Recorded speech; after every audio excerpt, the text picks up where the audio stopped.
What about white racism? What about white people? Oh, poor old little white people. We need to be protected. We're so oppressed. All right, so here we go. You ready for some stats? White school districts get $23 billion more in funding than black school districts.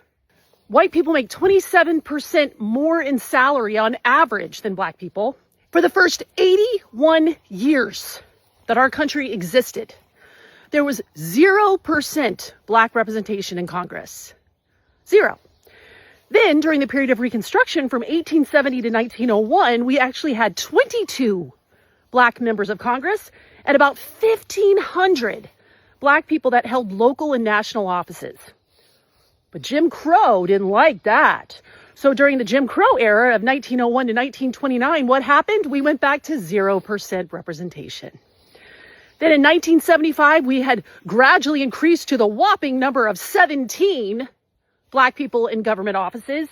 And in 1981, we were still 94% white in the government.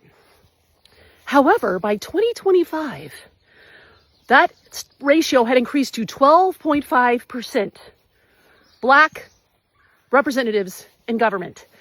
And that is a record for the United States, and it actually matches the proportion of black people in the population. So that was an amazing accomplishment for us. And guess what's happened now? The white supremacists don't like that. So what's happened? They're now removing the right for black voices to be heard and for their votes to actually lead to their electing representatives that understand their experience of black people, because the white supremacists who are in the White House, all over the Republican Party, they didn't like that black people had made such progress in terms of their representation in the government. Finally, I can get into the crime statistics if you like. Like, for instance, a study done in Chicago found that black people were 4 times more likely to be stopped by the police. In LA, it's 120% more often that black people are stopped by police.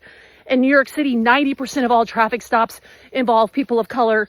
In Cleveland, people of color have 3 times more of a chance to have their vehicle searched after they've been stopped.